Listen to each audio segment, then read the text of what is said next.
ఈ రాష్ట్రంలో చంద్రబాబు నాయుడు గారి నాయకత్వంలో కూటమి ప్రభుత్వం ఏర్పడి 10 మాసాలు కూడా పూర్తిగా వస్తాయి. అంటే 11 నెలల్లో ఇంకా 2 నెలల్లో సంవత్సరం పూర్తి అవుతుంది.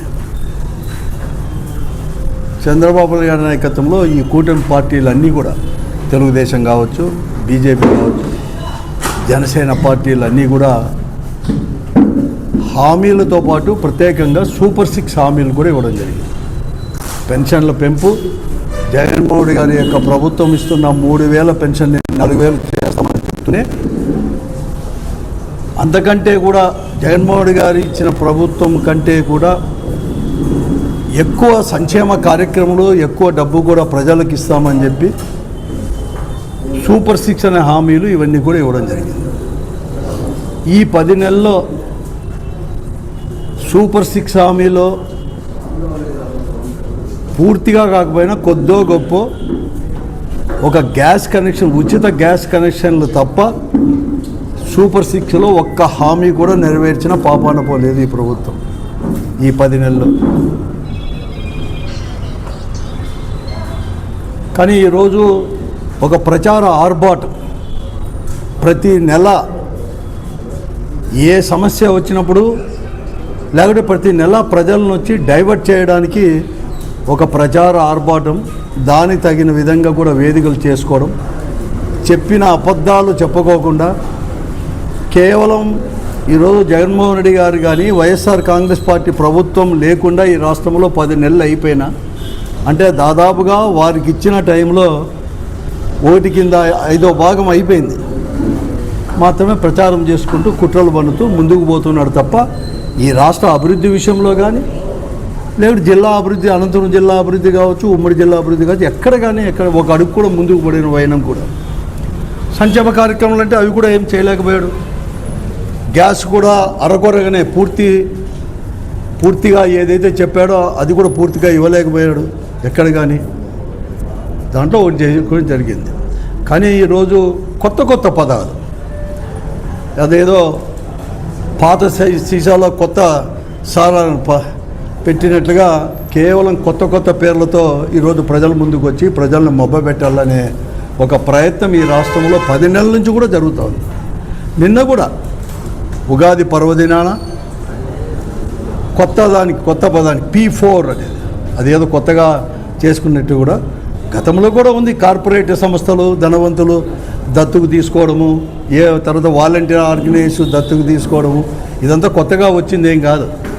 ఆయన ముఖ్యమంత్రి మొదలు కాకుండా ముందు, ఆయన కంటే ముందు ముఖ్యమంత్రులు ఉన్నప్పుడు ఏ ప్రభుత్వం ఉన్నా కూడా అవన్నీ ఉండేది. ఒక P4 public private peoples partnership అని P4 అని ఒకటి పెట్టడం, దాంట్లో ఆశలు రేకెత్తించడం ప్రజలకు. లేకుంటే ప్రతి నెల కూడా పెన్షన్లు ఇచ్చే కార్యక్రమం చెప్పి ప్రజావేదిక ద్వారా చెప్పిన అబద్ధం అనేది కూడా మళ్ళీ చెప్పకుండా ఈ 10 మాసాలు నేను 10 ప్రజావేదికలు చూశాను. ఆయన అధికారంలోకి వచ్చినాక ప్రమాణ స్వీకారం చేసినాక జూన్ 12వ తేదీ లాస్ట్ ఇయర్ చేసినాక 10 ప్రచార వేదికలు అయినాయి. ఒకటి కూడా చెప్పింది మళ్ళీ ఆయనది కూడా మళ్ళీ నెక్స్ట్ టైం కూడా మళ్ళీ కథ ఎత్తాడు. ఆ పరిస్థితుల్లో ఈరోజు ఈ 10 నెలలు కూడా ముందుకు పోతా ఉంది. ఈరోజు P4 అనేది కొత్తదేం కాదు. ఇది P4 అనేది గతంలో కూడా అన్ని కార్పొరేట్, ఎందుకు ఇతను ముఖ్యమంత్రులు గతంలో కూడా ఉండ్రి. మన అనంతపురం అసెంబ్లీ నియోజకవర్గం రాజీవ్ కాలనీ కావచ్చు, లేకపోతే కొన్ని గ్రామాలు మంత్రులని ప్రతి ఎమ్మెల్యే కూడా వాళ్ళ నియోజకవర్గంలో 1-2 గ్రామాలు తీసుకుంటే కడకు సిమెంట్ రోడ్డు కూడా వేయలేని పరిస్థితి. 5 సంవత్సరాలు కూడా 3వ తూరు ముఖ్యమంత్రిగా ఉన్నప్పుడు కనీసం వాళ్ళు చెప్పిన దాంట్లో కూడా 3 అన్నా కనీసం చేసినట్లు లేదో ముచ్చటగా కానీ ఏది కానీ చేయలేని పరిస్థితి. ఇప్పుడు కొత్తగా P4 అని తీసుకొని వచ్చేసాడు. దీంట్లో ఆయన చెప్పేది ఏమంటే, కొత్తగా చెప్పేది ఏమంటే అసలు పావర్టీ అనేది కూడా లేకోకుండా చేస్తానని చెప్పేసి, జీరో పావర్టీ అంటే 2029కే జీరో పావర్టీ చేస్తాడంట. ఈరోజు 2,20,000 ఉండే తలసరి ఆదాయము, కుటుంబ తలసరి ఆదాయాన్ని 5,20,000కు 29కే చేరుస్తాడు. 47 కల్లా 2047 కల్లా 55 లక్షల తలసరి ఆదాయం చేస్తామని చెప్పేసి, అంటే ఎట్లా అంటే అతను భ్రమలో తేలిపోతూ ప్రజలను కూడా ఊహాపల్లికల్లో కూడా తిరుగుతూ ఉన్నట్లుగా భ్రమింపజేసే పద్ధతి తప్ప చంద్రబాబు నాయుడు గారిది మరొకటి కానే కాదు అని చెప్పి చెప్తాను. ఈరోజు నేను చెప్తాను, మీకు నిజంగా కూడా చిత్తశుద్ధి ఉంటే అసలు పావర్టీలో ఇంకా ఇప్పటికీ మీరు చెప్తాన్నట్లుగా అడ్మినిస్ట్రేటివ్ వచ్చేసి సచివాలయం అంటున్నారు కదా, సచివాలయం వైజ్ ఒకటి డిక్లేర్ చేయండి. మీరు ఆగస్టు కల్లా ప్లాన్ చేస్తామంటారు కదా, దానికంటే ముందుగా ప్రతి సచివాలయ పరిధిలో కూడా ఈ రాష్ట్రంలో ఎంతమంది ఇంకా పావర్టీలో ఉన్నారు చేయండి. ఈ పొద్దు కొత్తగా ఏం చెప్తున్నాడో మన తర్వాత ధనవంతులకు పేదలకు అనుసంధానం చేస్తా అంట. ఒక దిక్కేమో జాతీయ పత్రికల నుంచి ప్రతి ఒక్కరికి కూడా నేషనల్ అనాలిసిస్లో అందరూ కూడా చెప్తున్నారు వ్యత్యాసం పెరిగిపోతూ ఉంది. ధనవంతులకు పేదలకు వ్యత్యాసం అనేది పెరిగిపోతూ ఉంది. ధనవంతులు పెరుగుతూ ఉన్నారు, పేదలుగానే ఇంకా కూడా మిగిలిపోతూ ఉన్నారు, ఇంకా తగ్గుతూ ఉన్నారు అని చెప్పి ఓ దిక్కు జాతీయ సర్వేలు అన్నీ కూడా చెప్తూ ఉంటే ఈ దేశంలో స్వాతంత్రం వచ్చినప్పటి నుంచి కూడా అభివృద్ధి అనేది కాలేదని చెప్పను, అయినా కూడా వారితో పాటు కాలేదనేది పోతే అంటే ఇతను తగ్గిస్తాడు, అందరినీ సమానం చేస్తాడు అని చెప్పడం ఇది ఒక పెద్ద బూటకం తప్ప ప్రజలను మోసం చేయడం తప్ప మరొకటి కానే కాదు. ఇంకొక మాట, నిన్న కూడా పెన్షన్లు ఇచ్చేటప్పుడు ప్రజావేదిక ద్వారా ఒక మాట చెప్పాడు ఒంగోలు దగ్గర. ఎందుకంటే అప్పుడు కూడా ఇక్కడ కూడా చెప్పడం జరిగింది, 2 తూర్లు వచ్చేసాడు ఇక్కడ కూడా, మన ఉమ్మడి జిల్లాలో కూడా 2 మార్లు కూడా తిరగడం జరిగింది. దాంట్లో చెప్తూ జగన్మోహన్ రెడ్డి గారు 5 సంవత్సరాల్లో అతను నొక్కిన బటన్ కంటే కూడా మొత్తం విలువ అతను ఇచ్చిన పెన్షన్లు అని అంటాను. కాదం లేదు, నువ్వు బటన్ నొక్కడం అంటే అంత వ్యంగ్యంగా నువ్వు మాట్లాడాల్సిన పని లేదు. జగన్మోహన్ రెడ్డి గారు ప్రజలకు అర్థమయ్యేటట్లు బటన్ నొక్కడం అంటే ఇంతవరకు ఏ సంక్షేమ కార్యక్రమం చూసినా కూడా ఆ రోజు రాజీవ్ గాంధీ గారు ప్రధానమంత్రిగా ఉన్నప్పుడు 25-30% అనేది కూడా లీకేజెస్ ఉన్నాయి, ప్రతి దాంట్లో కూడా ఉన్నాయి. తర్వాత అన్నీ కూడా ఎక్కడ ఉన్నాయంటే అటువంటికి ఎక్కడ కానీ ఆస్కారం లేకుండా మధ్యవర్తులకు కానీ లంచగొండలకు కానీ వేరే వాళ్ళకి ఆస్కారం లేకుండా నేరుగా ఒక బటన్ నొక్కడం ద్వారా ఇప్పుడు వచ్చిన టెక్నాలజీని ఉపయోగించుకొని నేరుగా ప్రజల ఖాతాల్లోకి తీసుకొని పోవడం అంత తప్ప మీరు వ్యంగ్యంగా మాట్లాడాల్సిన అవసరం లేదు అంటాం. ఈరోజు నువ్వు ఎట్లా చెప్తావు, ఎట్లా తీసుకొస్తావు? భవిష్యత్తులో ఇస్తానంటున్నావు కదా, ఇంకా కూడా నేను సూపర్ 6 ఇస్తానంటున్నావు కదా, నువ్వు ఏ పద్ధతిలో ఇస్తావు చెప్పు? మళ్ళా లంచగొండల చేతులు పోనిస్తావా? మధ్యవర్తుల చేతుకు పోనిస్తారా? ఒకప్పుడు నువ్వే ముఖ్యమంత్రిగా ఉన్నప్పుడు 2004 వరకు కూడా మీరే ముఖ్యమంత్రిగా ఉన్నారు. ఆ ముఖ్యమంత్రిగా ఉన్నప్పుడు మీకు ఇచ్చిన పెన్షన్లు ఎంత 50. శాచ్యురేషన్ అన్న పదానికి అర్థం తెలియదు. అటువంటి రాజశేఖర రెడ్డి గారు ఏ సంక్షేమ కార్యక్రమం చూసినా ఇండ్లు ఇచ్చే కావచ్చు, పెన్షన్లు 200 రూపాయలు ఆనాడు పెన్షన్లు ఇచ్చే కార్యక్రమం కావచ్చు, శాచ్యురేషన్ పదానికి అర్థం తీసుకొని వచ్చి చేయొచ్చు అని నిరూపించినాడు డాక్టర్ వైఎస్ రాజశేఖర రెడ్డి గారు ముఖ్యమంత్రి అయిన తర్వాత. మళ్ళా జగన్మోహన్ రెడ్డి గారు మళ్ళీ కూడా ఒక అడుగు ముందుకు వేసి ఈరోజు పెన్షన్లు కాదు, పెన్షన్లతో పాటు ఇది కూడా ఇవ్వాలి, 1000 రూపాయలే కాదని చెప్పి తీసుకుంటూ వచ్చినాడు. ఈరోజు నేను ఒకటే అడుగుతున్నాను, ఇదే చంద్రబాబు నాయుడు గారికి కానీ తెలుగుదేశం పార్టీ వరకు నాయకులకంతా నేను ఒకటే అడుగుతున్నాను, అందరికీ కూడా, ఉప ముఖ్యమంత్రి నుంచి ముఖ్యమంత్రి ఉప ముఖ్యమంత్రులు కూడా. ఆ రోజు 2024 జనవరి నుంచి మార్చి ఏప్రిల్ వరకు కూడా ఈ రాష్ట్రంలో 66,34,742 మందికి పెన్షన్లు ఇచ్చేవారు. 66,34,000. కానీ ఈరోజు మీరు ఇస్తున్నది ఏమి? పోయిన నెలలో ఈ నెలలో ఇచ్చేసింది నేనంటే నిన్న ఓటు శాంక్షన్ చేసింది కేవలం 63,27,000 26,000 మాత్రమే మీరు చేసింది. అంటే దాదాపుగా 3 లక్షలకు పైబడి అనేది కూడా పెన్షన్లు అనేది కూడా ఈ రాష్ట్రంలో కోత కోశారు.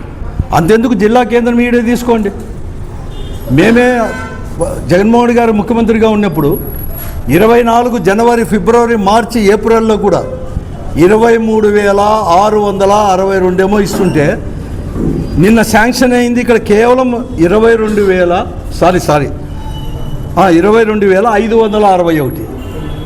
అంటే ఈ ఒక్క పట్టణంలోనే, మళ్ళా నియోజకవర్గం కాదు, ఈ అనంతపురం మున్సిపల్ కార్పొరేషన్లోనే 1000 పెన్షన్లకు తగ్గించడం జరిగింది. రాష్ట్రంలో 3 లక్షలకు పైన చెప్పి ఈరోజు వికలాంగులకు మేము చెప్పుకుంటే మీరేమి ఎక్కువ ఇస్తామా 6,000 అని 7,000 అని చెప్పి మీరు చెప్పుకునేవారు. ఈరోజు అర్థానికి అర్థం తగ్గించేసినారు. మళ్ళా కూడా సర్వేల పేరట, మళ్ళా కూడా రీసర్వే పేరట, మళ్ళీ డాక్టర్ల దగ్గరికి వాళ్ళే పంపించి అందరూ కూడా సర్టిఫికేట్ తీసుకొని రావాలని చెప్పేసి ఇంకొక నెలకో 2 నెలలకో పూర్తిగా వికలాంగులది కూడా ఇంకా కూడా అర్థానికి అర్థం పైన కూడా తగ్గించే కార్యక్రమం కూడా చేస్తాం. దానికి పెద్ద తార్కాణం ఏమంటే దానికి మీకు తగ్గించబోతున్నా చెప్పడానికి మీరు బడ్జెట్లో పెట్టిందే 27,000 కోట్లే పెట్టింది. బడ్జెట్లో 27 కోట్లు మాత్రమే మీరు బడ్జెట్లో పెట్టారు. నీకు ఆడే అర్థమవుతా ఉంది. నీకు దాదాపుగా 33,800 కోట్ల రూపాయలు కావాలి. అంటే మీకు 27,000 కోట్లకు మాత్రమే పెట్టినారంటే సంవత్సరానికి చెప్పకనే చెప్పినట్లయింది. మీరు ఇంకా కూడా పెన్షన్లు అనేది కూడా తగ్గించబోతున్నారు అని చెప్పేసి. ఇది మీ విధానమా ప్రజావేదిక పైన? ఇది మాత్రం చెప్పరు. ఎందుకు తగ్గించినారు, ఎందుకు ఈ 10 నెలల్లోనే ఇంతమంది 3 లక్షల మందిని తీసేయాల్సిన అవసరం వచ్చింది, ఒక కొత్త పెన్షన్ ఇవ్వలేదు, ఇంకా దాదాపుగా కూడా 2 లక్షల మంది, ఇంకా 2 లక్షల మందికి పైబడి కూడా ఈరోజు కాసుకొని ఉన్నారు కొత్త పెన్షన్ కావాలని చెప్పేసి. కొత్తగా దురదృష్టవశాత్తు వితంతువులైన వాళ్ళు కావచ్చు, అనేక రకాల కూడా లేదా 2 లక్షల మంది ఈ రాష్ట్రంలో కాచుకున్నారు. మీ సర్వేలో చెప్తుండే, వాళ్ళ గురించి ఇంతవరకు ఏం మాట్లాడలేదు. కానీ చెప్పిన అబద్ధం అనేది చెప్పుకోకుండా ఈరోజు మీరంతా ముందుకు తీసుకొని పోతారు. ఎట్లా తీసుకొని పోతారు ఎంకత? ఇవన్నీ కూడా మీరు సూపర్ 6 అని ఇస్తారే, మేము 2,72,000 కోట్ల రూపాయలు జగన్మోహన్ రెడ్డి గారు ముఖ్యమంత్రిగా ఉన్నప్పుడు డైరెక్ట్గా మీరు ఎంతన్నా వ్యంగ్యంగా చెప్పండి, అవినీతికి అనేది ఆస్కారం లేకుండా, మధ్యవర్తుల ప్రమేయం లేకుండా నేరుగా 2,72,000 కోట్ల రూపాయలు మేము ఇవ్వడం జరిగింది. నువ్వు ఎలా చెప్తావు?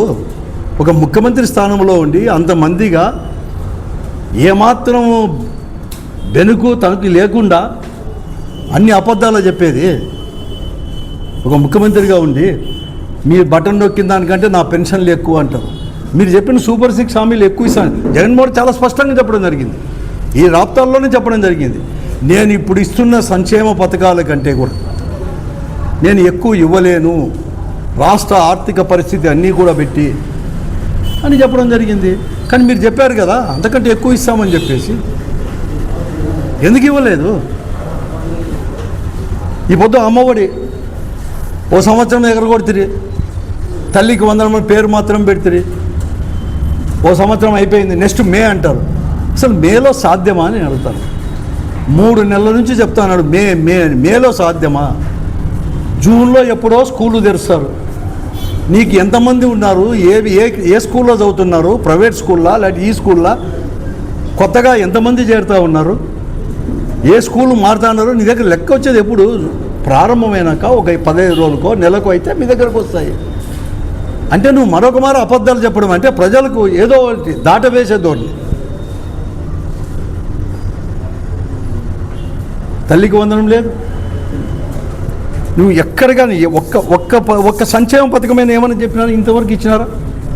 తర్వాత 1,500 అంటే మీరు ప్రతి మహిళకు 1,500 అని చెప్పినారు. 19 సంవత్సరాలు వచ్చిన ప్రతి మహిళకు 1,500. ఒక్క మహిళను చూపేయండి, సంవత్సరం 10 నెలలు అయిపోయింది ఇచ్చినారేమో. ప్రతి నిరుద్యోగికి 20 లక్షల ఉద్యోగాలంటే, లేకుంటే ప్రతి నిరుద్యోగికి 3,000 అండి, 10 నెలలు అయిందండి. చూపేయండి, 30,000 రావాలి నిరుద్యోగికి, 30,000 రావాలి ఇప్పటికే.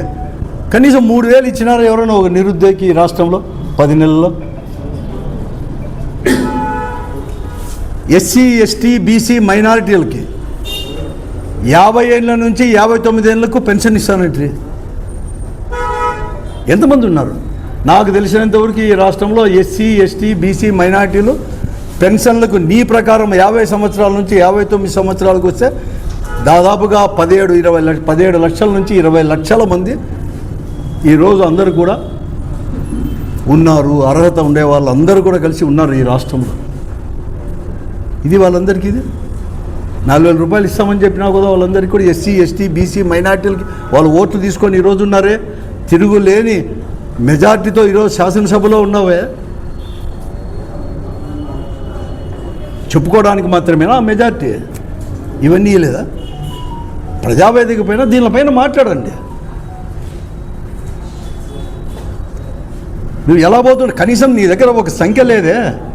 ఇంతవరకు నువ్వేం P4 అన్నవే, నువ్వు పావర్టీ జీరో పావర్టీ చేస్తా అన్నప్పుడు ఈ రాష్ట్రంలో సచివాలయం వైజు, కాన్స్టిట్యున్సీ వైజ్ వద్దు, పంచాయతీ వైజ్ వద్దు, సచివాలయం వైజు పావర్టీ కిందే, పావర్టీతో పేదవారు ఎంతమంది ఉన్నారో నీ దగ్గర లెక్కలు తీసుకోకుండా వెంటనే ప్రకటించు.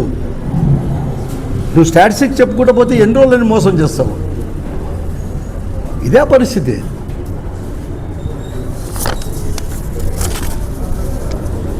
రైతుకి 20,000 ఇస్తామంటివి, 20,000 లేదు. వచ్చే సంవత్సరం నుంచి కేంద్ర ప్రభుత్వం ఇచ్చినప్పుడు నేను కూడా 3 విడతల్లో ఇస్తానంటావు. అంటే ఒక ఎగరగొట్టినట్లే, ఎగనామం పెట్టినట్లే రైతులకి అందరికి కూడా. రైతుల పరిస్థితి ఎంత అద్మానంగా ఉంది ఈ రాష్ట్రంలో. ఓ దిక్కేమో కరువు, ఓ దిక్కు పండించిన పంటకు కూడా గిట్టుబాటు ధరలు లేదు.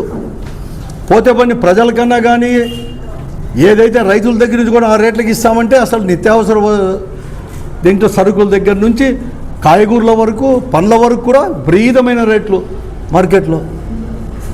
ఈ రాష్ట్రంలో ఎవరు కొనలేని పరిస్థితి కూడా, సామాన్యుడు కూడా విపరీతంగా రేట్లు పెరిగిపోయినాయి 1 నెల నుంచి 2 నెలల నుంచి. రైతుకు మాత్రం ఎక్కడ కానీ కనీసం మద్దతు ధర కూడా ఎక్కడ కానీ దొరకలేని పరిస్థితి ఈ రాష్ట్రంలో ఉంది. అంటే దళారులకే ఇదంతా కూడా, రైతు పండించిన పంట అంతా కూడా దళారుల పాలవుతా అంటే కూడా ప్రేక్షక పాత్ర అనేది కూడా ఈరోజు కేంద్ర రాష్ట్ర ప్రభుత్వాలు చేస్తాయి. దానిపైన శ్రద్ధ లేదు. అంతెందుకు ఈ రాష్ట్రంలో ఒకవేళ మన జిల్లాలో కరువైనా కూడా, ఉమ్మడి జిల్లాలో కరువైనా కూడా ఈరోజు పై ప్రాంతాల్లో కురిసిన వర్షం వలన నాకు తెలిసినంతవరకు నేను 45 ఏళ్ళ నుంచి దీనికి బాగా ఫాలో అవుతాను. ఇంతవరకు అప్పుడు ఆ కాలంలో కూడా ఫస్ట్ హెచ్ఎల్సీ వచ్చిన కాలంలో కూడా అన్ని నీళ్ళు రాలేదు. 31 టీఎంసీ హెచ్ఎల్సీ ద్వారా 31 టీఎంసీ వచ్చింది. 30.9 టీఎంసీ హెచ్ఎల్సీ ద్వారా వచ్చేసింది. ఎప్పుడు రాలేదు తుంగభద్ర డ్యామ్ నుంచి. సముద్రం పాలైనా తెగిపోయి ఏదో తుంగభద్ర అయినా కూడా అన్ని నీళ్లు తీసుకొని వచ్చేసారు. 24 టీఎంసీలు హెచ్ఎన్ఎస్ ద్వారా, హంద్రీ ద్వారా తీసుకొని వచ్చేసారు. అంటే దాదాపుగా 55 టీఎంసీలు. అంటే ఒక టీఎంసీ 7,000 నుంచి 9,000.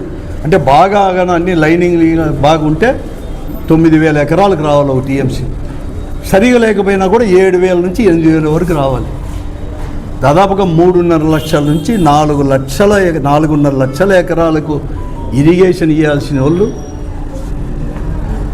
పోతే ఆశ్చర్యపోతారు. 55,000 ఎకరాలకు మాత్రమే మేము ఇరిగేషన్ ఇచ్చినామని చెప్పేసి స్వయంగా కలెక్టర్ గారే ఇరిగేషన్ అధికారుల ముందర ప్రకటించారంటే ఎంత శోచనీయమో, ఎంత దురదృష్టకరమో ఈ జిల్లా ప్రజలది, ముఖ్యంగా రైతాంగది అంటారు. పోతే పని పిఏబిఆర్లో కూడా కనీసం 5 టీఎంసీని నిల్వ పెట్టుకోవచ్చు. అదన్నా పెట్టుకున్నారంటే కేవలం 2.7 టీఎంసీ మాత్రం ఇప్పటికి ఉన్నాయి. పెనకచర్లో 0.5 కూడా లేదు. అంటే దాదాపుగా నీకు 51 టీఎంసీ 52 టీఎంసీ పోతే 55,000 ఎకరాలకు మాత్రం ఇరిగేషన్. మిగతా నీళ్ళు ఎక్కడ పోయినాయి? నీళ్ళు వచ్చినాయా? రాలేదా? వచ్చింటే దుర్వినియోగమైందా? ఏం చేస్తారు ఈ అధికారులు కానీ, ఎందుకు కానీ చెప్పాల్సిన బాధ్యత లేదా అంటున్నాను. అడగాల్సిన బాధ్యత ఈ జిల్లాలో ప్రజాప్రతినిధులు లేదా అంటున్నాను. ఎమ్మెల్యేలు ఉన్నారు, ఎంపీలు ఉన్నారు, అధికారంలో ఉన్నారు, 3 మంత్రులు ఉన్నారు. ఇన్ని నీళ్లు వచ్చేసింటే బంగారైనా కొనొచ్చాము కానీ నీళ్లు మాత్రం కొనలేని పరిస్థితి కరువు జిల్లాలో మనట్లు ఉంటే లేని లేదు. పత్రికల్లో రాసినా కూడా చలనం లేదు. కనీసం అటువంటి ఆలోచన చేస్తామని కూడా లేదు. ఇన్ని సమస్యలు పెట్టుకొని ఒక దిక్కు ముఖ్యమంత్రి గారు, ఒక దిక్కు గారు ఎవరికి పట్టుకునే వాళ్ళు దాంట్లో ఎవరి సంపాదనలో వాళ్ళకి మాత్రమే ఉన్నారే. ఎక్కడికైనా ఆలోచన లేదు. మీకు తిరుగులేని మెజార్టీ ఇచ్చిన జనము. మీకు స్థానిక సంస్థల ఎన్నికల్లో కూడా మాకు అప్పుడు ఇచ్చారు వైఎస్ఆర్ కాంగ్రెస్ పార్టీకి. ఈరోజు అధికారంలో వాళ్ళే ఉన్నారు. ఇంకో సంవత్సరం పోతే ఎన్నికలు ఉన్నాయి. కానీ ఎందుకు వాళ్ళ పార్టీ గుర్తుపైన గెలిచారు. వాళ్ళు ఏదో ఇండిపెండెంట్గా గెలిచింది ఏం కాదు, పార్టీ గుర్తుపైన గెలిచారు. మున్సిపాలిటీలో కానీ, కార్పొరేషన్లో కానీ, పంచాయత్ ఎంపీటీసీ మెంబర్లు కానీ, ఎంపీపీలు కానీ గుర్తుపైన గెలిచిన వాళ్ళు. మీకు మెజార్టీ లేదు. ఆ రోజు కూడా నువ్వు 2014లో ముఖ్యమంత్రి అయినప్పుడు ఇచ్చా చాలామందిని చేర్చుకుంటున్నాయి వైఎస్ఆర్ కాంగ్రెస్ పార్టీ వాళ్ళని, ఎమ్మెల్యేలని ముటిక్కాయ చేసింది. ఇప్పుడు తెలంగాణలో సుప్రీంకోర్టు కూడా గట్టిగా మాట్లాడుతున్నారు, హైకోర్టు సుప్రీంకోర్టు కూడా. ఇంకా సిగ్గు లేకోకుండా ఇంకా తీసుకొని పోయి నీకు మెజార్టీ లేదు, నో కాన్ఫిడెన్స్ మోషన్ పెడతామనేది ఎందుకు అంత ఆత్రము? మీకు అంత ఉబలాటం ఉంటే చట్ట పరిధిలో మీకు కన్నా అలో చేసేట్లుంటే రద్దు చేయండి స్థానిక సంస్థలన్నీ కూడా. ఎన్నికలకు పోదాం, రెడీ. మీకు ఉంటే చట్ట పరిధిలో నిజంగా కూడా మీకు అవకాశం ఉంటే, అంతేగాని దొడ్డిదారుల్లో మీకెందుకే? నిన్నెందుకు పరిటాల సునీత గారే చెప్పారు, స్వయంగా మాకు మెజార్టీ లేదు, వీళ్ళు బలవంతం చేస్తున్నారు, అందరినీ తీసుకొని పోవాలంటున్నారు ఎంపీటీసీలు అంటే, మాకు మెజార్టీ లేదు అని స్పష్టంగా చెప్పడం జరిగింది ఆమె. మాకు మెజార్టీ లేరు, మేము అభ్యర్థిని నిలబెడతామంటే మహిళ లేదు మా దిక్కు, తెలుగుదేశం పార్టీ సింబల్ పైన గెలిచే వాళ్ళు, మేమేం చేస్తాం దానిపైన ఆలోచన చేసి అని చెప్పిన వాళ్ళు ఏం జరిగింది? అట్లే కదిరి దగ్గర, కదిరి నియోజకవర్గంలో గాండ్లపెంట రామగిరి కావచ్చు, గాండ్లపెంట ఏమిది? దానికి మనుషుల్ని చంపుకోవడం మళ్ళా పూర్వం మళ్ళా 15-20 ఏళ్ళ కిందటిది. అప్పుడు తెలుగుదేశం పార్టీలో ఎటువంటి దాన్ని ఆ స్థితికి తేవాలే జిల్లాలో అంతా. ఇప్పటికే పల్నాడు ఏరియా అదే పని చేస్తున్నారు రాష్ట్రంలో. ఈ జిల్లాలో కూడా, ఉమ్మడి జిల్లాలో కూడా అదే పని. దానితోడు పోలీసు వాళ్ళు కొత్తగా ఇప్పుడు అదనంగా అసలు చేతులు ఎత్తేసినారు. ఈ పొద్దు నేను ఎస్పీ గారిని కూడా అడిగినాను, ఇద్దరు ఎస్పీలను కూడా, రేపు పొద్దున్న ఎమ్మెల్యేలో లేకపోతే అధికార పార్టీ వాళ్ళు మీరు పోలీస్ స్టేషన్లు తీసేసుకోండి అంటే ఆ నియోజకవర్గాల నుంచో ఆ మండలాల నుంచో పోలీస్ స్టేషన్లు కూడా తరలించేదానికి కూడా మీరు సిద్ధమైనారా అని నేను అడిగాను. సరే ఎప్పుడైనా ఉంది అంటాను. వాళ్ళు ఏం చెప్తే అది, ఈ ఊర్లోకి రమ్మంటే ఊర్లోకి రావాలి, పోవాలంటే పోవాలి, వాళ్ళే తీసుకొని పోయి వాళ్ళ చేతికి ఇవ్వడం. రండి కావాలంటే మీరు ఏదో జమిలీ అంటున్నారు కదా, రండి మీవి అన్నీ రద్దు చేసుకోండి, మళ్ళీ పోదాం, అన్ని దానికి పోదాం, లోక్సభకు పోదాం, శాసనసభకు పోదాం, స్థానిక సంస్థలకు పోదాం. మీకు అంత ఉబలాటు ఉండి జనంపై నమ్మకం ఉంటే, మా పార్టీ సింబల్ పైన వైఎస్ఆర్ సింబల్ పైన గెలిచిన వాళ్ళని మీరు బలవంతంగా తీసుకొని పోయి ఈ అరాచకానికి కారణం ఎవరు అని నేను అడుగుతున్నాను. చంద్రబాబు నాయుడు గారే మా ఆన్సర్ చెప్పాలి. ఇప్పుడు మంత్రులు కూడా చంద్రబాబు నాయుడు లేకపోతే డిప్యూటీ చీఫ్ మినిస్టర్ దీనికి జవాబు చెప్పాల్సిన అవసరం ఉంది. ఈ జిల్లాలో జరుగుతున్న అరాచకాలకి ఇవన్నీ కూడా, ఈ జిల్లాలో ఫెయిల్యూర్, నీళ్లు ఇన్ని వచ్చినా కూడా ఇక్కడ కానీ ఇవ్వలేని పరిస్థితికి కూడా ఈరోజు ఇంకా కూడా సంక్షేమ కార్యం మీరు చెప్పినట్టు ఎందుకు చేయలేదనేది కూడా, ఇది ప్రజావేదికలపైన కావాలని చర్చించండి, మేము రెడీ. మీ బెదిరింపులకు, మీ అరాచకాలకు ఏం కొత్తవేం కాదు. ఈ జిల్లాలో మేము చూస్తానేది మీతో, మీరు అధికారంలో ఎప్పుడు ఉన్నా కూడా ఇవన్నీ కూడా చూస్తూనే ఉన్నాం. 35-40 సంవత్సరాల నుంచి కూడా ఎవరు భయపడరు. నిన్ననే ప్రూవ్ అయింది ఈ రాష్ట్రంలో 51 మంది అంటే 30 మంది కూడా మళ్ళీ అంతకు గెలిపించుకోవడం కానీ, ఏ పరిస్థితుల్లో కూడా కడకు పోలీసు వాళ్ళ ఆఫీసర్లు చెప్పినా, పెద్ద అధికారులు చెప్పినా కూడా ఎన్నుకోకుండా చేతులు ఎత్తిన విధానం పార్టీకే. మేము వైఎస్ఆర్ కాంగ్రెస్ పార్టీలో ఉంటాం, జగన్మోహన్ రెడ్డికి మా ఓటని చెప్పి ఎత్తిన విధానాన్ని చూసి గ్రహించుకొని వైఎస్ఆర్ కాంగ్రెస్ పార్టీ యొక్క కార్యకర్తలు కానీ, లీడర్ల యొక్క మనోభావాలు ఇంకా పప్పులు ఉడకవు. ప్రజా సమస్యలపైన కావచ్చు, లేకపోతే మీ అరాచకులపైన కావచ్చు, మీరు పోలీసు వాళ్ళు అందరూ కలిసి వచ్చినా కూడా ఎదుర్కోవడానికి వైఎస్ఆర్ కాంగ్రెస్ పార్టీ కార్యకర్తలు మేము అందరూ నాయకులు సిద్ధంగా ఉన్నాం జగన్మోహన్ రెడ్డి గారి నాయకత్వంలో అని చెప్పి నేను చెప్తా ఉన్నాను. ఆ విషయాన్ని జగన్మోహన్ రెడ్డి గారికి నేను చెప్పడం జరిగింది. రేపు నిన్న జరిగిన రామగిరిలో గ్రామంలో కూడా, రామగిరి మండలంలో ఉండే పాపిరెడ్డిపల్లి దానికి కూడా ఆ బాధిత కుటుంబాలని పరామర్శించడానికి కూడా స్వయంగా మా పార్టీ అధ్యక్షులు జగన్మోహన్ రెడ్డి గారే మంగళవారం కూడా వస్తున్నాడు ఆ గ్రామాన్ని సందర్శించి ఆ కుటుంబానికి ధైర్యం చెప్పడానికి. ఆ కుటుంబమే కాదు, మొన్న మాట్లాడుతూ ఆ కుటుంబంతోనే చెప్పాడు. ప్రతి కార్యకర్తకు కూడా మెసేజ్ ఇచ్చాడు, నేను ఉన్నాం, ఏం లేదు, భయపడతాను, ఇంకా ఎదుర్కొంటామని చెప్పేసి. దీనికంతా కూడా ముఖ్యమంత్రి బాధ్యత తీసుకోవాల్సిన అవసరం కూడా ఉంది. ఈ జిల్లాలో జరుగుతున్న పరిణామాలు అనే దానికి కూడా